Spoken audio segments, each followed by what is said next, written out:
Hello students, इस video में आप देखने वाले हैं 6 to 8 का मॉडल सेट। इस मॉडल सेट से आप ये समझ पाएंगे कि आपका जो क्वेश्चन होगा वो कौन कौन सब्जेक्ट से कितने पूछे जाएंगे 6 to 8 में। चूँकि आपने देखा होगा 1 to 5 की यदि हम बात करें, 9 10th की बात करें, 11 12th की बात करें, तो हर एक जो क्लास स्तर है उसका जो मॉडल सेट था, यानी हम कह सकते हैं क्वेश्चनों का जो लेवल था, साथ ही साथ उसका स्ट्रक्चर था, सारे का सारे अलग था। इसी को लेकर इस वीडियो में ये भी जानेंगे कि क्लास 6 to 8 का जो उसका जो प्रारूप होगा वो कैसे होगा। यदि हम बात करें साइंस की तो साइंस का कैसा होगा, यदि हम बात करें एसएसटी का, लैंग्वेज पेपर का, तो क्या होगा। तो इस मॉडल सेट को देखने से आप ये समझ जाएंगे कि आखिरकार हमें कितने नंबर के क्वेश्चन पूछे जाएंगे और वो किस स्तर से कैसे होगा। तो सबसे पहले 6 to 8 की यदि हम बात करें तो जिस तरह से आपने देखा होगा 1 to 5 में टोटल 120 जनरल पेपर कहलाए, यानी कि एक लैंग्वेज पेपर और एक जनरल पेपर। लेकिन 6 to 8 में 9th और 10th की तरह होगा। उसका जो रेशियो होगा वो 80 और 40 के अनुपात में। इसका मतलब क्या हुआ ये जानिए। सेम टू सेम कह सकते हैं आप, ये 9 10th के आधार पर लिया जाएगा। तो इसमें आपका दो पार्ट होगा। आप यहाँ देख रहे हैं पार्ट 1 जो कि आपका जनरल स्टडीज हो जाएगा। अब ये जनरल स्टडीज किन को देना होगा और ये कितने नंबर के होंगे, तो ये टोटल 40 नंबर के होंगे। चाहे आप साइंस से हैं या फिर आप एसएसटी से हैं या फिर आप लैंग्वेज पेपर को रख करके 6 to 8 में एग्जाम देने वाले हैं। मैं पिछले वीडियो में ये बता चुका हूं कि कौन लोग साइंस से आवेदन कर पाएंगे, कौन लोग सोशल साइंस से कर पाएंगे और कौन लोग लैंग्वेज पेपर। यदि आपने अभी तक वो वीडियो नहीं देखा है तो आप चैनल पे जाइए और वीडियो देख लीजिए। अब हम जानते हैं कि ये तो समझ गए कि 40 नंबर पूछे जाएंगे। जो लोग एग्जाम दिए होंगे इस बार तो उनको पता ही होगा जनरल पेपर में क्या होता है। वैसे इस वीडियो में हम दिखा दें आपको, जनरल पेपर में आप देख सकते हैं मैथ भी पूछा जाता है। लगभग हम बात करें तो इसमें आपको 6 से 7 क्वेश्चन मैथ के देखने को मिलेंगे। उसके बाद यदि हम बात करें तो आप देख सकते हैं साइंस, यानी कि इस बार की जो बीपीएससी परीक्षा में 8 मैथ पूछे गए थे जनरल पेपर में। तो आप ये समझ सकते हैं कि लगभग वही 7 से 8 क्वेश्चन जो होगा वो आपका मैथ का होगा। जनरल स्टडीज की हम बात कर रहे हैं। यदि हम साइंस की बात करें तो लगभग उतने ही प्रश्न साइंस से भी आपको देखने को मिल जाएंगे। आप देख सकते हैं जो 8 क्वेश्चन जो है वो साइंस से पूछे गए, यानी कि 8 मैथ पूछे गए थे, 8 साइंस पूछे गए थे। तो अब आपको तैयारी करने में सुविधा होगी।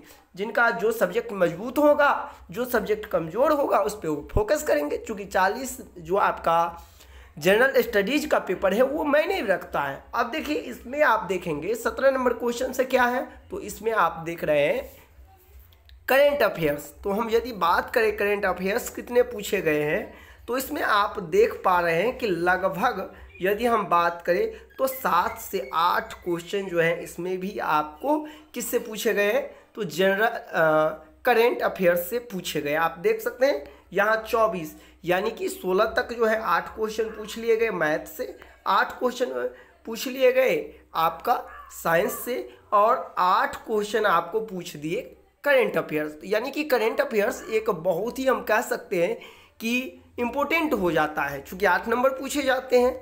इसके बाद हम यदि बात कर ले इसमें तो आप देख सकते हैं जो जीके हैं, जो सामान्य अध्ययन की चीज़ है वो आपको लगभग उतने ही नंबर के वो भी पूछे गए हैं। आप देख सकते हैं किस तरह से। यदि हम इसमें बात करें और ज़्यादातर एसएसटी के कैंडिडेट हैं या साइंस से या कोई भी कैंडिडेट है, सोशल साइंस पूछा गया है। यदि आप इसमें देखेंगे तो रीजनिंग एक भी प्रश्न नहीं आया है। अब आप समझ सकते हैं कि यदि आपका एसएसटी पेपर है या फिर साइंस पेपर है तो रीजनिंग आप नहीं भी पढ़े तो पर भी कोई दिक्कत नहीं है। लेकिन अब हम देखेंगे कि क्या जो आपका सामान्य अध्ययन या फिर साइंस का क्या उसमें रीजनिंग होता है, तो बिल्कुल इसका जवाब है नहीं।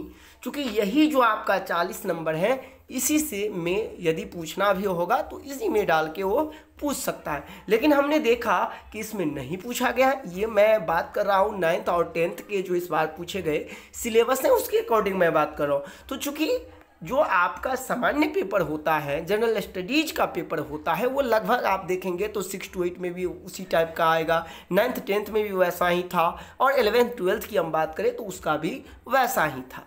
तो 3 चीज़ों पर इसमें फोकस देने वाली बात है, मैथ, साइंस, करेंट, और हम बात कर ले जनरल स्टडीज। आपको ध्यान रखना है। इसमें एक चीज़ कॉमन है कि जिनका SST पेपर होगा तो निश्चित तौर पर उनको यहाँ भी फ़ायदा मिल जाएंगे, क्योंकि जनरल स्टडीज का जो पेपर है उसमें भी SST से प्रश्न पूछे जाते हैं। अब सवाल है कि हमारा जो सेकेंड पार्ट होगा, जो SST वाले होंगे उनको कौन कौन से सब्जेक्ट से पूछा जाएगा, क्या इसमें भी पार्ट 2 होगा 9th और 10th की तरह? तो मैं बिल्कुल इसको क्लियर कर दूं कि इसमें पार्ट 2 में आपको जो 80 नंबर पूछे जाएंगे, इसके लिए ये आपको मौका नहीं मिलेगा कि हिस्ट्री से ही पूछा जाएगा, ज्योग्राफी से ही पूछा जाएगा, कोई 2 बना लीजिए। चूँकि आपको ये भी पता होगा कि SST चूँकि जिस तरह से 9th और 10th में सब्जेक्ट वाइज टीचर होते हैं, हिस्ट्री का, ज्योग्राफी का अलग अलग उसका कॉम्बिनेशन में, लेकिन यदि हम बात करें क्लास 6 to 8 में तो इसमें एक ही सब्जेक्ट होते हैं और वो आपका सोशल साइंस के अंतर्गत आते हैं पूरे। चाहे आप हिस्ट्री ले लें, चाहे जो भी आपने देखा होगा कि 6 to 8 में जो है वो सामाजिक अध्ययन के नाम से आप उस चीज़ को लेंगे। तो इसमें आपको कैसे प्रश्न पूछे जाएंगे, देखिए इसमें जैसे ही जितने सारे आपके SST पेपर हैं, चाहे हम बात कर ले हिस्ट्री की, चाहे हम बात कर ले ज्योग्राफी की, आपने देखा होगा कि ये जो सारे प्रश्न पूछे गए हैं वो हिस्ट्री से हैं। तो इसमें आपको हिस्ट्री भी कवर करना होगा। आप देख सकते हैं हिस्ट्री के बाद यदि हम बात करें इसमें तो आपको ज्योग्राफी भी पढ़ने होंगे। इसके बाद यदि हम बात करें और देख सकते हैं किस तरह से पार्ट 2, तो ज्योग्राफी भी आपको पढ़ना होगा। इसके बाद यदि हम बात करें और तो पॉलिटी है, पॉलिटी आपको पढ़ना होगा। पॉलिटी की बात करें, इकोनॉमिक्स आपको पढ़ना होगा। तो यदि आप SST की तैयारी कर रहे हैं तो निश्चित तौर पर आपको ये चीज़ ध्यान रखना होगा कि मुझे 80 नंबर में जो है कोई 2 विषय ही नहीं सिलेक्ट करना है। इस चीज़ को आपको समझना होगा। आपको अभी से ही ज्योग्राफी को भी कवर करना होगा पूरे 10th तक। आपको जो है वो हिस्ट्री भी कवर करना होगा। आपको जो है इसमें इकोनॉमिक्स भी कवर करना होगा और आपको इसमें पॉलिटी भी कवर करना होगा। और ये आपको क्लास 6 से लेकर 10 तक पूरे के पूरे कवर करना होगा। आपको पुनः बता दूं कि यदि आप SCERT के सभी बुक 6 to 8 इतने कम समय में नहीं पढ़ सकते हैं तो मेरे द्वारा पहले भी पिछले BPSC में भी नोट्स प्रोवाइड किया गया था सभी को क्लास 1 to 5 के लिए। इस बार भी मैं आप सभी को SCERT क्लास 6 से लेकर 10 तक का, यदि आपको SCERT बिल्कुल बुक पर आधारित जो नोट्स चैप्टर वाइज बनाया गया है, यदि आप परचेज करना चाहते हैं तो हमारा नंबर है 8873794919। इस पे आप संपर्क कर सकते हैं। यहाँ से आप नोट्स जो है बहुत ही आसानी से परचेज कर सकते हैं। तो आप इसमें ये समझ गए कि किस तरह से क्वेश्चन पूछे जाते हैं। इसमें आप देखें कि ज्योग्राफी अलग था, पॉलिटी अलग था, सबका अलग अलग। इसमें यदि हम क्वेश्चन की बात करें किस तरह की क्वेश्चन पूछे गए, तो अक्सर आपको SCERT के जितने सारे चाहे 9th हो 8 हो उन बुक से लिया गया ज़्यादातर क्वेश्चन है। बहुत सारे लोग जो 1 to 5 का एग्जाम दिए होंगे उनको पता होगा कि 1 to 5 का क्वेश्चन लेवल टफ था 9th to 10th के अलावा। तो आप ये नहीं समझना है आपको कि क्वेश्चन लेवल इस बार भी कैसा होगा, नहीं। यदि आप देखें तो क्वेश्चन का लेवल कोई ज़्यादा टफ नहीं है 9th to 10th का। आप देख सकते हैं जो आपका SCERT के बुक सब है उससे रिलेटेड क्वेश्चन है और ज़्यादा लॉन्ग क्वेश्चन भी नहीं है।